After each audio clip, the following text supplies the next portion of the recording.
میں 300 ہوں, میرے پاس 300 ہے, تمہاری تعداد مجھ سے زیادہ ہے لیکن میں ایک بھی جنگجو نہیں ہے. سمجھ آئی آپ کو؟ سمجھ آئی؟ ہاں. تو جو قومیں ہوتی ہیں نا ان میں کچھ چیزیں ہوتی ہیں ایسی نہیں دنیا پہ قرآنیاں کرتی یا ان کی مثالیں دی جاتی ہیں. مسلمان جب تک مسلمان اللہ اور اس کے رسول کے احکامات پہ چلتا رہا, قرآن اور سنہ پہ, کامیاب رہا, دنیا پہ عروج ملا, اللہ نے دیا عروج. حالانکہ ان میں سے بہت سی حکومتیں جو ہیں وہ پراپر صحیح طریقے سے بھی نہیں آئی ہوئی تھی, لیکن سو کالڈ عروج ملا مسلمانوں کو. لیکن بات یہ کہ میری ٹاپک کیا ہے, یہ آج کا ٹاپک یہ ہے کہ خاصیت تھی نا مسلمانوں کی, ایسی ہی نہیں عروج ملا گیا نا, عروج ملا. اسی طرح چنگیز خان, ہلاکو خان, ان میں بھی خاصیتیں تھی اسی طرح کی جیسے اسپارٹنس میں ہوتی تھی, لڑاکا, جنگجو, ڈسپلن, جو بول دیا سب ختم. حالانکہ ان کا کوئی وہ سوسائٹی تو نہیں تھی, کھانا بدوش کائنڈ آف زندگی ہوتی تھی ان کی, یہ جو منگولینز تھے.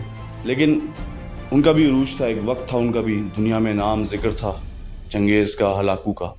تو قومیں جو آج ان کا نام کوئی نہیں ہے, چھوٹا سا چائنا کے اوپر ملک ہے منگول, آپ ابھی نقشے پہ دیکھیں آپ حیران ہو جائیں گے, آج ان کا کوئی نام لیوا ہی نہیں ہے. لیکن بلکہ وہ چنگیز کو چائنا آن کر رہا ہوتا ہے اکثر, چائنا کہتا ہے نہیں چنگیز ہمارا یہ, حالانکہ وہ تو منگولز کا تھا, ٹھیک ہے نا, رہتا ٹھیک ہے نسل وہی ہے کہ یہ, لیکن میں بحث میں نہیں جانا چاہتا. میرا مقصد تھا قومیں پہچانی جاتی ہیں. اٹالین بھی ایک دور میں بڑے آگے تھے.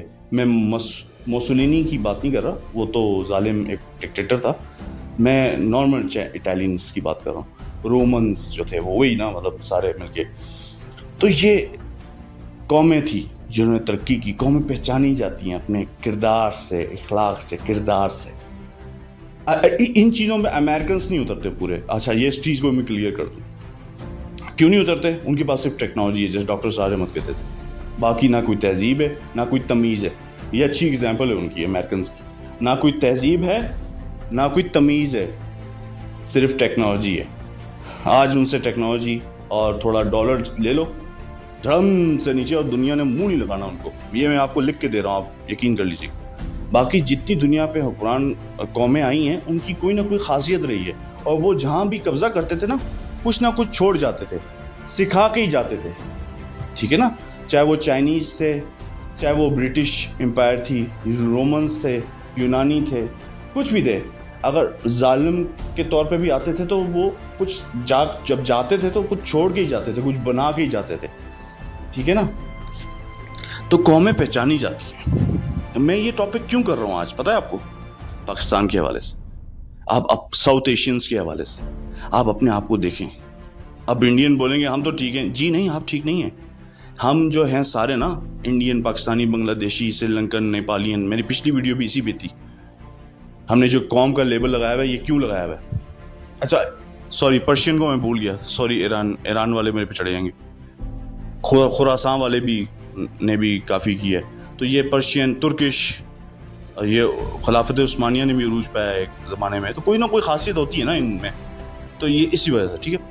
تو come to the point. South Asian کا یہ ہے بھائی کہ ہم کہیں بھی ورلڈ وائڈ جاتے ہیں, چلو پاکستان کو ہی لے لو, پاکستانی جاتے ہیں, کیوں ذلیل و خوار ہیں؟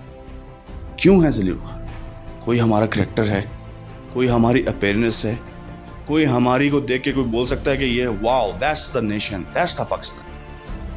ایک جگہ سے جاپانی آ رہا ہوگا اور ایک جگہ سے پاکستانی آ رہا ہوگا, کس کو زیادہ لوگ ویلیو دیں گے؟ انصاف کی بات کر لیں, خود ہی کر لیں. حتیٰ کہ میں خود بھی پاکستانی کھڑا ہوں, میں بھی بولوں گا جاپانی سے مل لوں, اپنے ہم وطن سے نہیں ملوں گا. یہ کڑوے سچ ہیں بیسیکلی, میں آپ کو یہ بتانا چاہ رہا ہوں, یہ کڑوی حقیقت ہے, سچ ہے. آپ اس کو جب تک فیس نہیں کریں گے نتائج یا پرابلم کا سلوشن نہیں آئے گا. تو یہ ہے, قومیں اس طرح پہچانی جاتی ہیں. ہم نے اپنے دین کو چھوڑ دیا. ہم کون ہیں بیسیکلی, کون ہیں اور کہاں سے آئے؟ ہم ہیں مسلمان ہیں. ہمیں اپنے آپ کو پہچاننا ہے. ہمارے پاس قرآن ہے الحمدللہ, سننا ہے, ہم اس سے چیزیں لیں اور امپلیمنٹ کریں اور دین کی طرف آئیں, اللہ کی طرف آئیں. ادروائز ہمارا اللہ کا حکم یہی ہے, جو نہیں چلے گا اس کو پھر مٹا دیا جائے گا, کیونکہ تم میرا نام لیتے ہو. اللہ نے ان کو نہیں کہا جو نام نہیں لیتے وہ تو کافر ہی ہیں. ان کا جب اللہ ٹائم آئے گا نکال دے گا, کیونکہ ان کو دنیا پہ دے دی اللہ نے, آخرت ان کا کوئی حصہ نہیں. آخرت کے لیے ہم دعویٰ کرتے ہیں, تو اس لیے ہمارا پھر کوئی حصہ نہیں, ہمیں پھر سزا اس دنیا میں بھی ملے گی ایز اے قوم. ٹھیک ہے, تو یہ ہے, تو اس لیے ہم ذلیل ہیں کہ ہم میں کچھ ہے ہی نہیں بھائی, کوئی دم ہی نہیں ہے. آج دیکھ لیں, وہ خبر سنی ہوگی آپ نے, یونان پہ کشتی گر گئی, ڈوب گئی, سارے پاکستان سے بھاگ کے گئے ہوئے تھے روزگار کے چکر میں, بیچارے مر گئے, شہید ہو گئے. کیا ہے یہ عزت ہے؟ کوئی ورتھ ہی نہیں ہے آپ کی جان کی بھائی, پاکستانی کی جان کی کوئی ورتھ ہی نہیں ہے. یہ ہے رونے کا مقام, یہ ہے افسوس کا مقام, یہ ہے اصل مسئلہ جس پہ ہمیں سوچنے کی ضرورت ہے کہ کیوں ہیں ہم دنیا میں آج اتنے ذلیل و خوار. جیسے علامہ اقبال کا بھی کوئی جیسے شعر ہے نا, اس زمانے میں لکھا تھا کہ مسلمان اتنے ذلیل و خوار کیوں ہیں. تو اسی طرح کہ آج ہمارے پاکستانیوں کی اور جو ساؤتھ ایشینز جو ہیں, اچھا آپ بولیں گے انڈینز تو بڑی بڑی جگہوں پہ لگے ہوئے ہیں, وہ اصل میں اس لیے لگے ہوئے ہیں کہ ان کو یوز کیا جا رہا ہے. وہ بڑے پھدک رہے ہیں, ان کو یوز اینڈ ٹائم میں ان کو بھی ٹھڈا مار دی جائے گا. ہم ساؤتھ ایشین کی کوئی ویلیو نہیں ہے, یا آپ لکھ لیں, جب تک کہ ہم خود کچھ نہ کریں. اور پاکستانیوں کی تو اس لیے نہیں ہے کیونکہ ہم نے وہ کام کیا ہوا ہے کہ ہم نے بھیک مانگتے رہے شروع دن سے, ہم نے خود کچھ بنایا ہی نہیں ہے. حتیٰ کہ چائنا اور جو ہمارے اچھے دوست ممالک تھے, شروع میں انہوں نے بولا ہے کہ آپ کچھ خود اپنے کنٹری میں خود کچھ بنائیں, گاڑیاں بنائیں خود اپنی, بڑے خراب ہو لیکن اپنی چیزیں بنائیں. ٹائم لگتا ہے, اچھی کریٹیوٹی, اچھی چیز بننے میں ٹائم, وقت چاہیے ہوتا ہے. تو شروع میں آئے گی پرابلمس, تو بعد میں ہمیں تو بھیک مانگنے کی عادت ہے. امریکہ کی گود میں جا کے بیٹھے ہوئے تھے ہم شروع دن سے ہی, بس ادھر قائزم کی آنکھیں بند ہوئی, ادھر ہم امریکہ کی گود میں جا کے بیٹھ گئے. یہ تو ہمارا حال تھا. میں کسی کو کیا بولوں, لیاقت علی خان خود جا کے بیٹھ گیا تھا. میں کسی کو کیا بولوں, لیاقت علی خان گیا تھا. بھائی ہسٹری, یہ آپ کی ہسٹری ہے, بات ختم ہو گئی. تو آپ تو پہلے دن سے ہی امریکہ کی گود میں بیٹھے ہوئے ہیں, جن کی نہ اپنی کوئی تہذیب ہے نہ تمیز ہے. بس میں نے بتا دیا آپ کو, تو وہ تو جہاں جاتے ہیں تباہی لاتے ہیں, اس لیے پھر پیچھے وہ تباہی چھوڑ کے جاتے ہیں, کیونکہ ان کا خود کچھ بھی نہیں ہے, وہ صرف ٹیکنالوجی اور 2-4 پیسے کے پیچھے پہ بدماشی کرتے ہیں. تو یہ میں بتانا چاہتا کہ ہماری اس لیے حیثیت نہیں ہے. میں نے شروع میں کیا گوایا تھا, گنوایا تھا نا آپ سے کچھ, کریکٹر, اپیئرنس, کہ دور سے بندہ دیکھے بولے ہاں یہ قوم ہے. اولمپکس میں بھی مثال کے طور پہ, کھیلوں میں کے میدان میں بھی جائے تو کوئی آپ اترے تو دنیا بولے کہ ہاں, جو کسی زمانے میں ہم 60-70s میں ہمارے جب جاتے تھے ہاکی کے پلیئرز اور یہ وہ, تو عزت تھی ہماری وہ اسکواش کی. کیوں؟ کیونکہ ہم لوگ محنت کرتے تھے اور ہمارا کریکٹر تھا, ہماری ڈسپلن تھا. کچھ ہمارے پاس جہانگیر خان جیسے, جانشیر جیسے پلیئرز تھے, ہاکی میں بھی ایسی تھے, پھر کرکٹ میں بھی ہمارے, مطلب یہ تو سپورٹس کی بات ہو گئی, اور دوسری فیلڈز میں بھی ایسی تھا. لیکن آج آپ ذلیل اس لیے ہیں کہ آپ کے پاس کچھ بچا ہی نہیں ہے, نہ کوئی کریکٹر ہے, نہ کوئی سچائی ہے, نہ کوئی ایمانداری ہے, نہ کوئی گڈ ول ہے. گڈ ول کیا ہوتی ہے؟ گڈ ول یہی تو ہوتی ہے, کیا ہے کیا آپ کے پاس. اب 2 ممالک آ کے ٹیبل پہ بیٹھیں گے, پاکستان سے بولے گا بھائی کیا بیچتے ہو, میں تو یہ بیچتا ہوں, تم کیا بیچتے ہو, کیا بیچتے ہو یار, آپ کچھ نہیں بیچتے, نتھنگ. تو یہ بہت افسوس کا مقام ہے. یہ ہے مسئلہ ہمارا المیہ, جو آج ہماری اتنی سستی جان ہو گئی ہے. جب تک ہم, اللہ بھی اس کی مدد کرتا ہے جو خود اپنی آپ مدد کرے. تو ہمیں خود سٹینڈ لینا ہے, خود محنت کرنی ہے, اور ایجوکیشن, پراپر ایجوکیشن.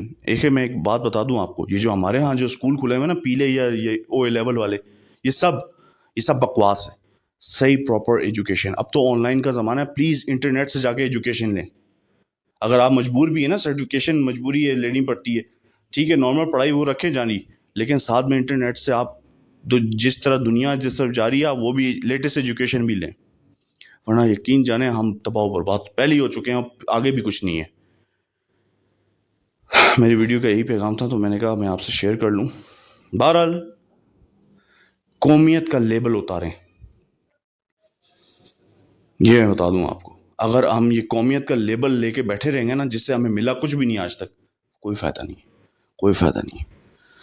اگر بننا ہے قومیت تو پھر صحیح بنے, پھر بننا ہے تو پھر ٹھیک بنے, ورنہ اتار کے پھینک دیں یہ قومیت کا لیبل, پھر کوئی فائدہ نہیں. ملتے ہیں اگلی ویڈیو میں. اللہ نگہبان.